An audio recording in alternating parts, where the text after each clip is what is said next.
everyone. Welcome to the Ziola Studio Buzz podcast. My name is Doc, and I am coming to you from Albuquerque in the beautiful desert of New Mexico. I'm doing things a whole lot different today. I'm just a tiny bit nervous. I hope this is going to work out because I'm trying this new microphone with my Bluetooth from my headphones. I hope this is going to sound okay for you. Also, there is a little bit of wind, but I was really looking forward to recording outside. Maybe you have seen that I put out a mini episode from our recent travels. We went to California to San Diego to drop off our daughter who just has started college there yesterday at SDSU. Exciting times for her. For us parents, not so much. A lot of adjustment going on right now, and but it's all gonna be okay. We gotta do this. And yeah, I just keep thinking about all the things that I could do, that I should do to distract me from this empty house, and like doing a deep cleaning. But then I'm like, oh, whatever, I'd rather sit down and knit. Okay, but um, it's okay. And whatever it is okay, and it will. We'll get through it. We'll see. I mean, I see the light of the tunnel at the end of the tunnel. You see me smiling. I'm kind of like a general happy person, and goodness, I'm gonna see her the latest at Christmas. And these days, with being so connected through phone, FaceTime, whatever it is, it's could be so much worse. I mean, I don't even know how my mother did it. We couldn't even afford phone calls, as far as I remember. It was really all expensive back then. So it's good. And yes, but back to that little episode that I recorded in Tucson. I just ran out of time to do the same thing in English, but I will talk about everything, of course, and equally in this episode. So you're not, if you're one of the folks that tune in regularly, don't worry, you're not missing out on anything. Even and I feel like my German viewers over there in Europe, I mean, I say German speaking, I should say, over there in Europe, they're all, they love seeing anything that's different from their home, because it's just so very, very different. And so it's a treat for them, a special treat for them, where you guys hopefully do enjoy travels and have been maybe at some point in your life in the beautiful Southwest. Tucson right now, hot as you don't even know. You don't even want to. Yeah, not really the time to be in Tucson. Oh, I have a cat snuggling with me down there right now. He's probably gonna show up in the picture somewhere at some point. Yes. So, where to start? Of course, with what I'm wearing. You have seen this before. It is a top that I had knitted, I want to say probably 2 years ago. It's a yarn blend of probably linen, cotton, viscose, but I don't remember what it was, and I don't have the tag anymore. The top was for a long time at my local yarn store here in Albuquerque, and which is the yarn store at Nob Hill. And because they carried this yarn, and now that I had it, that I got it back and I put it on, and I thought, oh my gosh, the only good thing about this was that you could see how beautifully the yarn knits up. Where the design of the top was really bad, and I've talked about this in the last, or the episode or the one before, it's a short and boxy top that I had, and I came up with the design, and I had added short sleeves, like super short, that were very wide. The combination didn't work at all, and my intent was having one of those waterfall colors, and it was okay, you could see it, but it was not, it was my first try at that, but it wasn't done. Just, you need to increase on the sides, and my increases, I just didn't do enough increases on the side. And so I stuffed the thing away, and I thought about changing it at some point, ripping back, and just recently I found it in the closet with a bunch of other things, and I thought, okay, let's just give it another go. And I ripped back, I shortened it on the top, from the top end, because it was knitted top down. I used 3.5 millimeter needles, by the way. So I ripped back, and I ripped back probably as much as 3 to 4 inches. And that probably lets you know how wrong the fitting was before. The opening under the arms was way too big, and it took me even 2 tries here. You've seen the, it was, I'm pretty sure it was in the last episode where I had the first try with ripping back, and it was, my arm opening was still too deep, and I ripped back even more, and then I had to do some adjustments because I found that I really had to match the back and the front, the the measurement of this opening here, which was a little bit tricky because, as you can imagine, because this goes at an angle here, like really to make it match the back where it was just a rounded opening. And I'm going to turn around so you can see it in a moment. So it took me another try, and I took these hair clips to attach the top here to see how it's on me. Yes, and that was easy once I had figured out the back. I'm just going to do it right now. So once I had figured out this line, that was easy up here, because I knew I wanted like 5 or 6 stitches. And then I,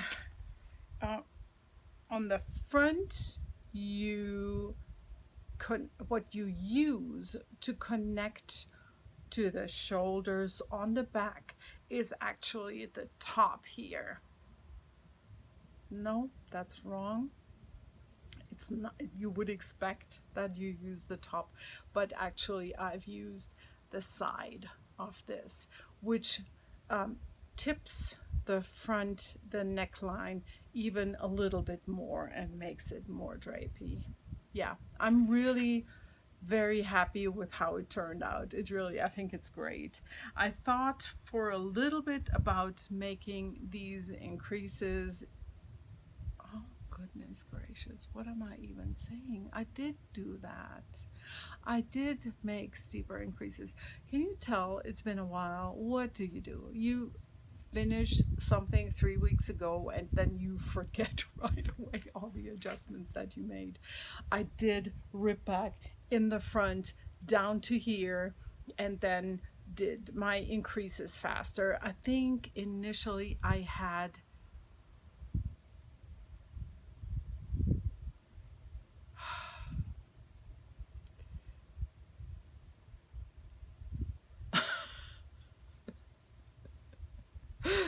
I think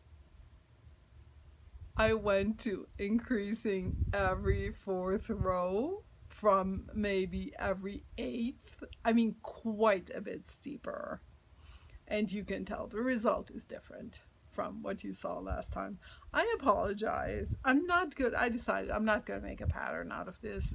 For one, I don't know the yarn. Two, this is something that I rarely wear, and I am like, it's really hard for me also to do the adjustments for the different sizes. So yes, but I do want to tell you about the adjustments and the experience of working on this, also to encourage you to possibly branch out and try something. I mean, if it doesn't work out the way you thought it might, you're gonna rip back and just redo it. In this case, I mean, obviously you see it was not a lot of work. I mean, I've talked about that.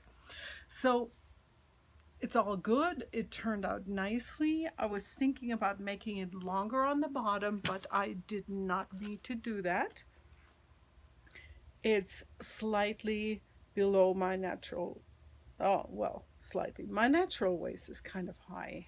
It's probably the same for everybody. So I'm still quite a bit below my belly button, which is here.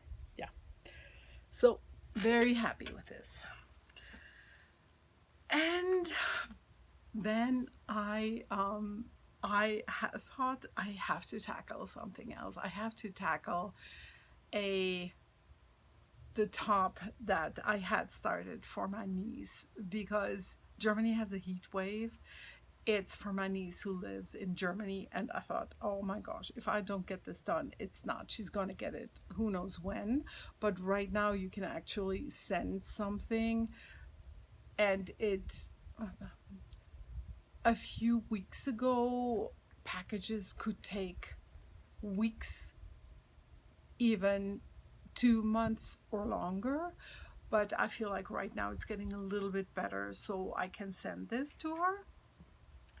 And there's only one downside with this project, and you will see it in a moment. And I have, by the way, taken pictures, and I will, if I find them, I will insert them here for you, because of course I had to see if it fits. And I'm thinking, I asked my daughter to model for me just real quick, and it fitted nicely, because I did not want to weave in a gazillion ends without knowing that this baby fits. So I winged this yet again, and what I had was a picture from my niece, where she sent me a picture of a crocheted top, or she said, oh, can you make me one of these? Yes, I can. But for one, I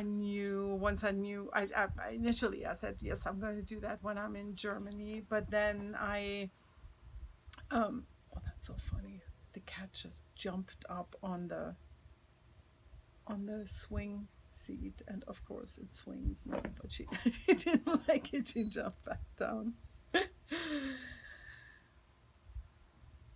So I said, yes, I can, but I should be in Germany to make sure it fits you. Which then, of course, because we couldn't go because of COVID-19, as everybody knows, I eventually started making it here. The original version that she showed me the picture of also was striped, and different colors. I looked in my stash, and what I had was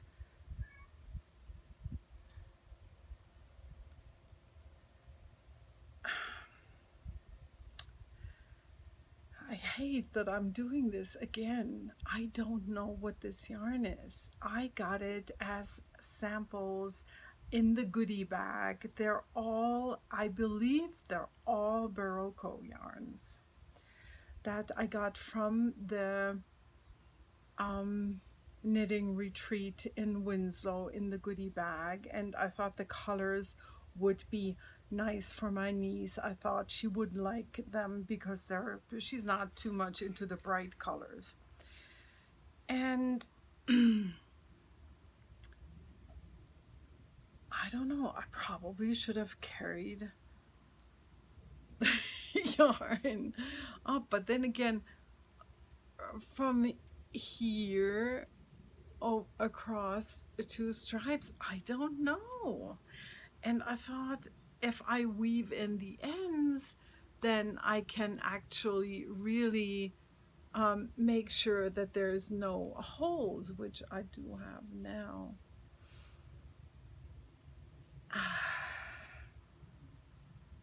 Well, it fits my daughter nicely, and so I will weave in the ends. I have to kind of force myself a little bit, which I will do. It usually happens. It may take me a little bit, but I'll do this. And I'm actually really pleased. When I saw this on my daughter, I thought, hey, it turned out really, really nice. Yeah. But I will not do it again, and most certainly not in stripes. If I did it again, I would do it in a solid color to avoid this crazy mess of ends here. So this is the other almost finished item. And then what next?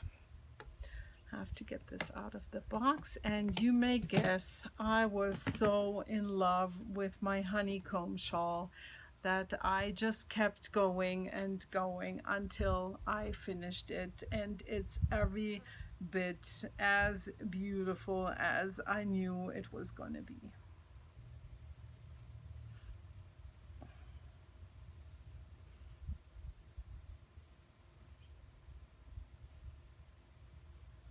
I have tried this on and tried how I would wear it, and I arrange it a little bit asymmetrically. I don't want to do this right now because I don't want to make any crazy sounds for you, but it's really a beautiful result, and I just love the pattern. I have to say that I really enjoyed doing the stripes. I was looking forward to the first honeycombs, then I kept going forward to introduce the next color. And then of course because you have these sections, it's just a project that has a lot of interest and keeps you really focused. I have used 3.5 millimeter needles.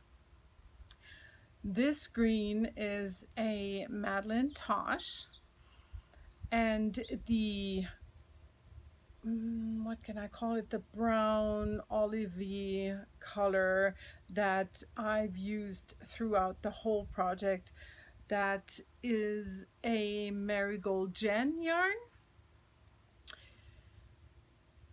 The one in this middle section, the very colorful one, is an Irish hand dyer, which was gifted to me by my dear friend Therese, and thank you for that.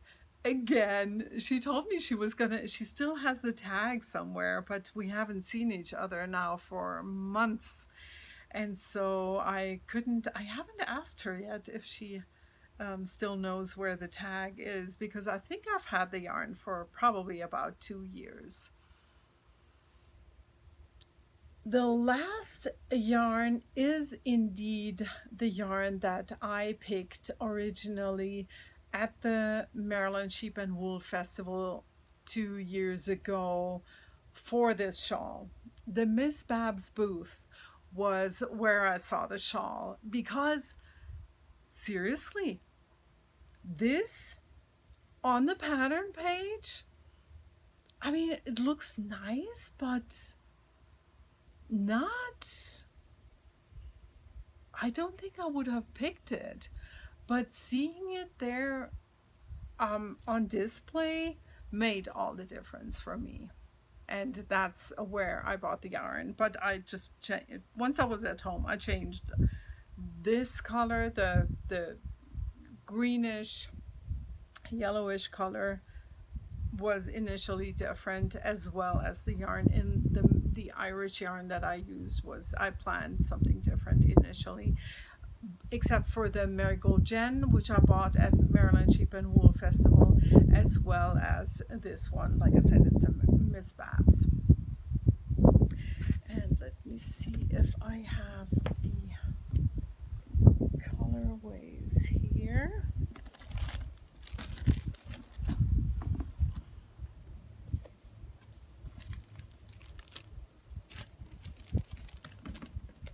And I can show you how much I have left.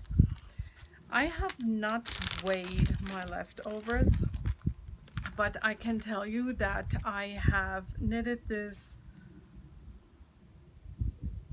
exactly as the instructions say, except for this last section. Because, as you may remember, I'm a tight knitter, so I assumed that my shawl was going to be smaller, and I knew I did not like that because I like them larger, and so I kept going in this last section until I was almost out of the olive color, the olive brown, the Marigold Jen, and this is how much I have left of this. And I still had more of this one, but the other two I really have quite a bit left, and I haven't weighed them, but I would think it's almost half a ball of yarn. So my conclusion was that you could probably knit this with just 3 skeins of yarn if you're a little bit on a budget and you don't want to spend the money for 4 skeins of yarn. You could probably get away, I'm pretty sure, with 3 skeins instead of, so you would still need a whole solid color, but change this into just 2. I think that would work.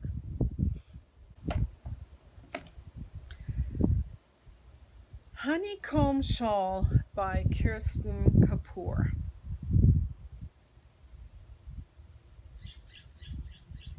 I am ready for fall.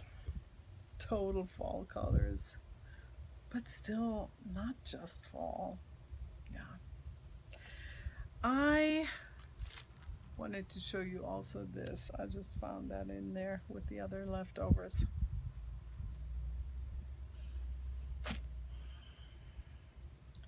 And then I brought my hat. And I know you've seen the hat. It is the Hansel hat by Gudrun Johnston that I finished probably 3 to 4 months ago. The hap stayed on the half stretcher because it just looked so great for all this time. I knew it. I put it up and I already knew this is gonna stay there for weeks, and it did.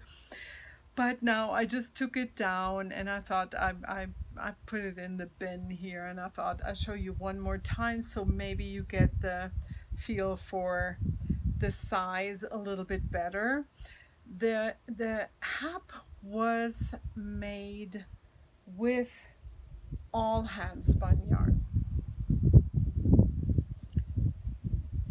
and I have used Shetland wool, which was this gray, and I have used small samples that I made from drum carded bats, just to see how the colors blend. But also some of these are leftovers from my leftover hand spun bin. Like I said, Gudrun Johnston pattern, the Hansel Hap. If you don't want the square, it has the variation also for just the triangle in the pattern. I was never interested in that because I really wanted the square the way the original haps are, I think, at least. And this is gonna be a fantastic wrap up, snuggle up shawl for the cold weeks, months of the year. And I couldn't be more pleased. You know, I have the hap stretcher, and in case you've missed that, there is a video up where I have filmed how I put the hap on the hap stretcher, which was really fun. And don't worry, you don't have to watch a 2-hour video because I did the time, fast. What's the word? Well, I did a time crunch video so it wouldn't take forever with all my figuring it out for the first time. I am already thinking about the next hap, and I may do the same pattern. I'm not quite sure. I haven't decided yet, and I'm probably going to do it also with hand spun.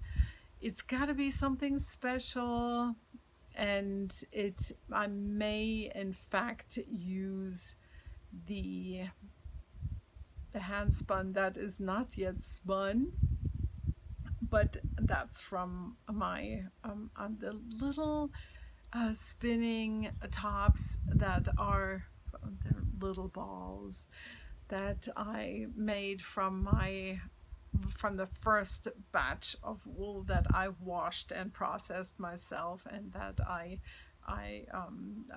then carded with my wool combs, because it was there was a lot of vegetable matter in it, so I could not didn't want to put it on the drum carder because I thought it's not going to work, because it's just going to trap the little plant pieces, which you do avoid if you use combs.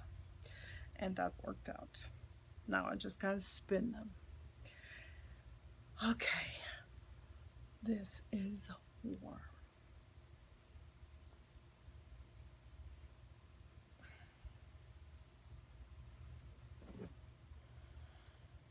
Okay, what's next?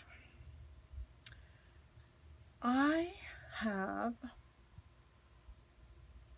worked, the word worked, it sounds so stupid, but I have knitted on my shawl that you have seen, which is the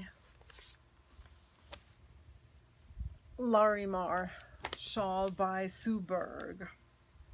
As far as I know, it is a free pattern, and I really, really love these flowers here.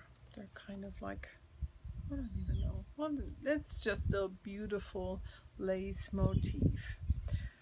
And I, yet again, wanted the shawl larger than given in the instructions, and I wanted to use my new base, the honeysuckle, which is a gorgeous yarn with silk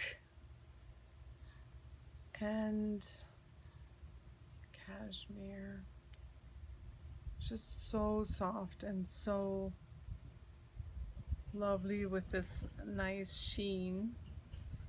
And so I reserved 2 of this, which is the colorway Craving the Light. And I just thought, well, I'm gonna knit more of these lacy stripes, and I can show you now how that is turning out, because it's working just great.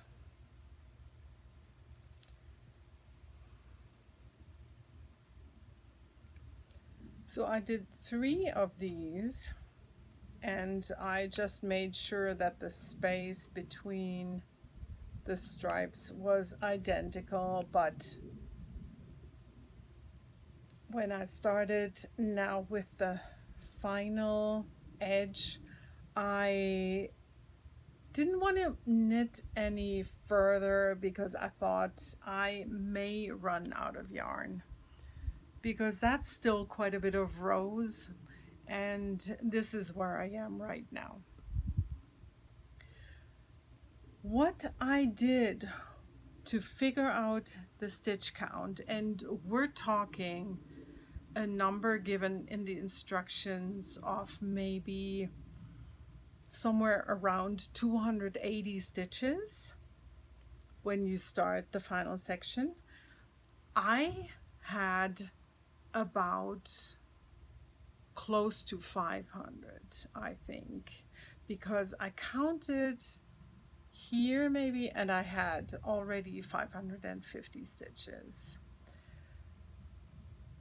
So the main thing, how I figured it out, was that you have the 3 stitches of the garter tab, and then you have at the very beginning, the first section of the chart has a certain amount of stitches, and I'm making up numbers. Let's say this first section has 10 stitches and the others have 20 stitches. So I need a stitch count that fits in it 2 times the 3 stitches of the garter tab, each edge, 2 times the first section of the pattern repeat, like so, 2 times 10 of each side of the shawl. And then what's left, the stitch count has to be, you need to be able to fit in the 20 stitches of this pattern repeat, random number.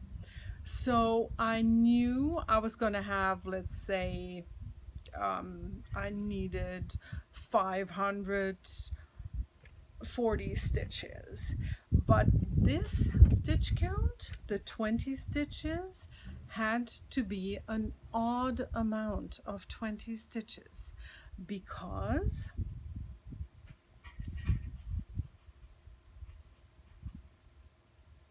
the middle pattern repeat had to sit exactly above this spine. And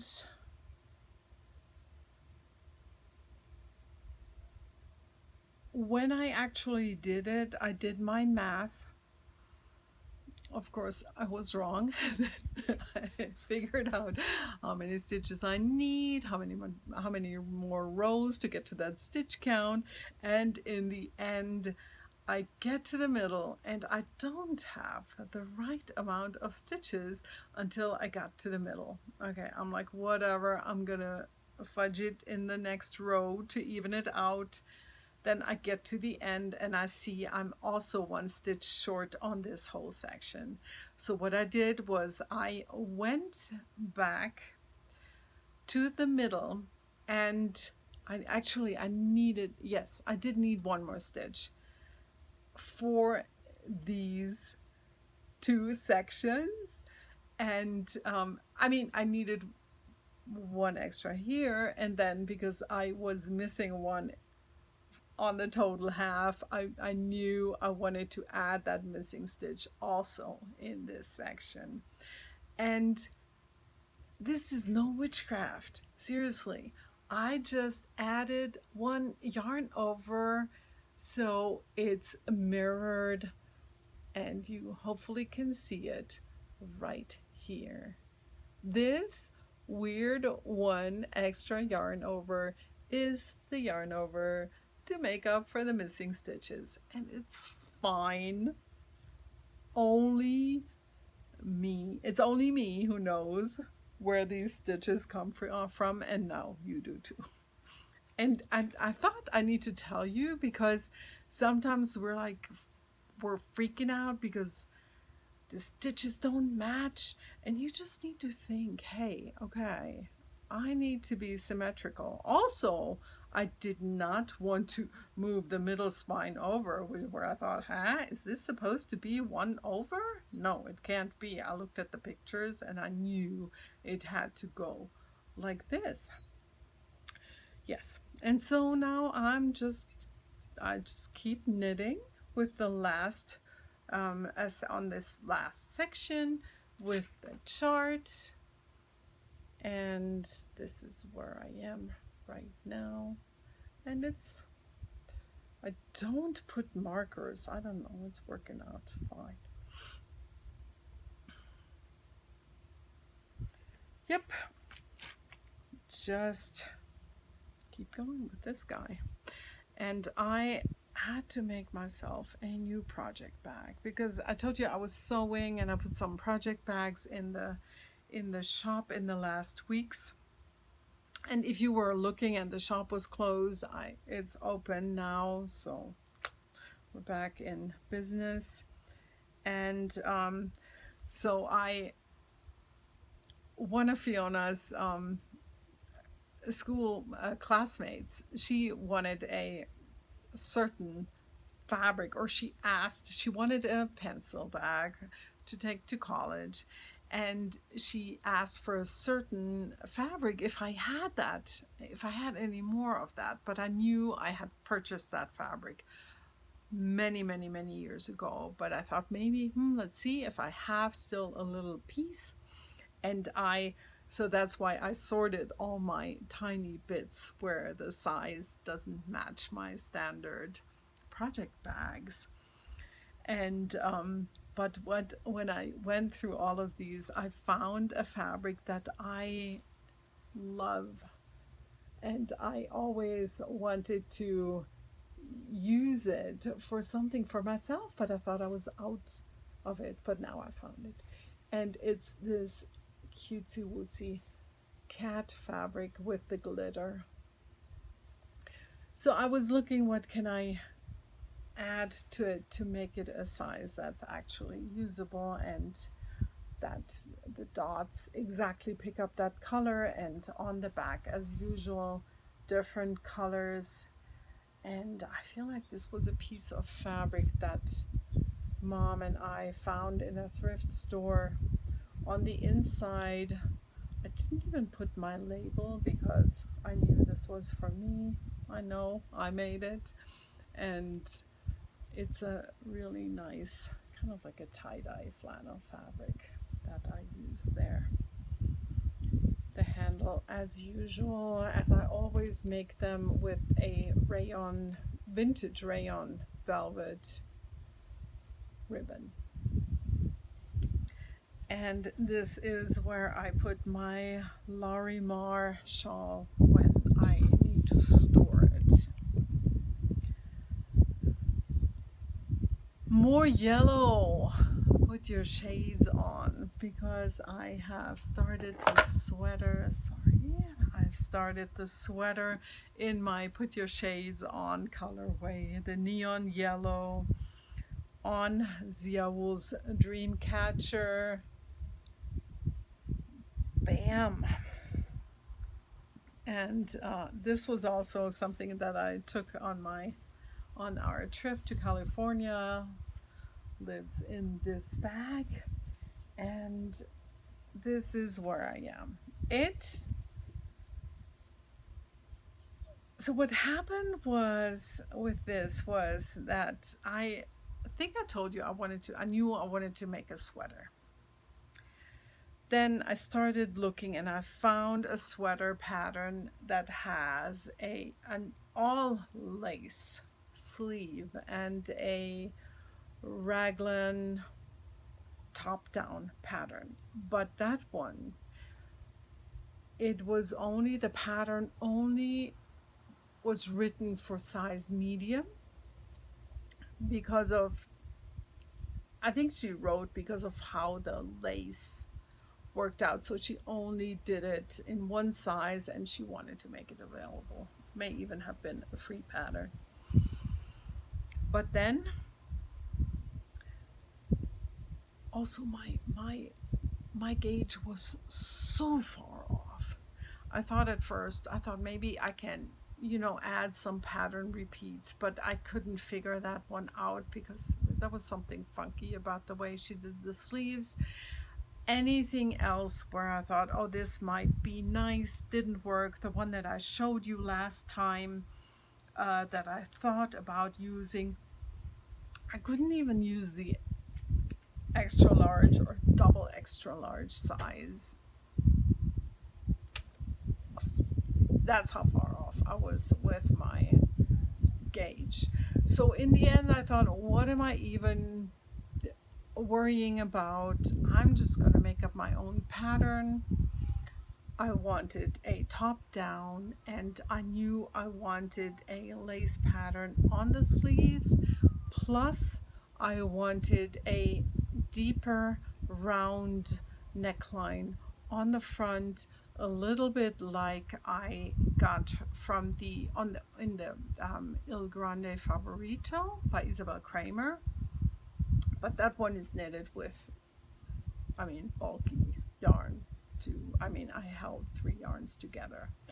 So, but still, the concept, I knew I was going to do it that way in the front because, so here's the deal. When you do a neck shaping with short rows where you want your back a little bit higher than the front, when you do this,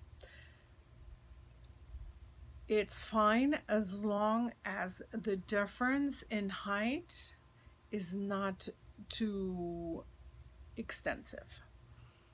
Because, and I know because I've done it and I tried it and I failed miserably, I wanted to make a sweater with a V-neck, and I cast on all the stitches, but it just pulls together. You don't get the deep opening. So what I did is I kept going back and forth initially for quite some time, adding stitches in the front to my own liking or design, whatever you want to say. And now, and also I just made up a random lace pattern that goes down my sleeves. Everything out of my head. By the way, I chopped my hair today a little bit in the shower because I felt like I need a little bit more layers. I didn't want it to be so straight, and I totally love how it turned out. Good, very happy with that. So,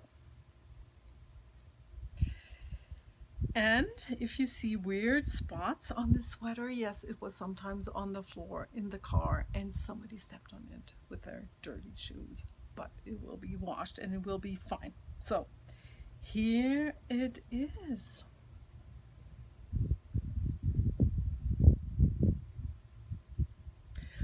I am, and that's also why I had gauge problems. I am knitting this with 3 millimeter needles to get a fabric that I like, a fabric that is not too see-through.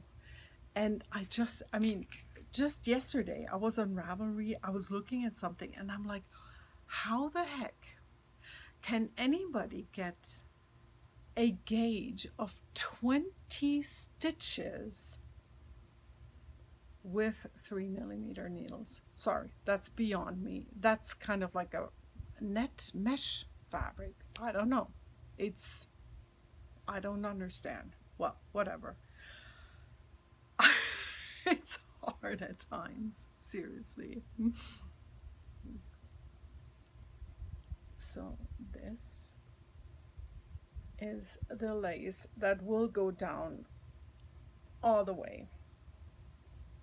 My sleeves.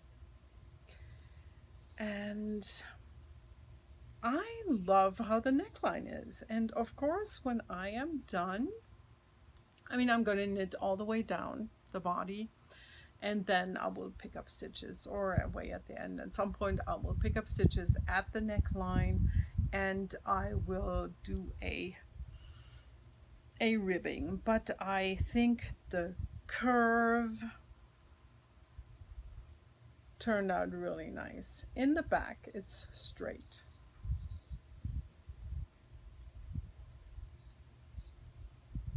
Yep. There is one thing that I wasn't too happy about. I've talked about this before. I think when you have a wide sweater, I think it's more pleasing when the sleeves are tighter. And to get the width of the body, I had to make my sleeves wider than I would have chosen otherwise, which was a little bit my own fault. I should have thought it through a little bit better, but whatever. It is what it is. And I will, when I'm starting to work on the sleeves, I will tell you if I have to do any modifications or what's going to happen with that. Maybe I make them wider and then fast decreases. I'm not sure yet. Or I do some funky fast decreases before I keep going. Yeah, let's see. I'm right now on my second ball of yarn. And I tell you, it's all stuck in it right now. It's rough. I have about, do I have 260, 280 stitches for one round? It takes time and it's slow growth. What I'm going to do eventually, I'm going to put in little stitch markers just so that I don't have the feeling that this thing is not growing, even though I've been knitting on it for hours. Yeah. These are my current projects. I brought socks on our trip, didn't touch them. I brought mom's shawl on the trip, didn't touch it.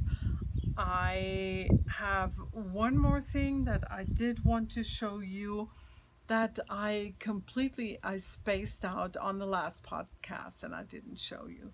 And that's some yarn that I bought at the yarn store in Moab. The dyer is from Cortez, Colorado. And I don't think anything she does is repeatable. The Woolly Lizard. This woman also does botanical dyeing on fabric, and I purchased a piece of fabric that I want to use for most likely a project bag. Yep, love it. Oh, one day I want to learn how this is done, and I will. It's probably my favorite piece. All right. And this is everything I have to tell you today.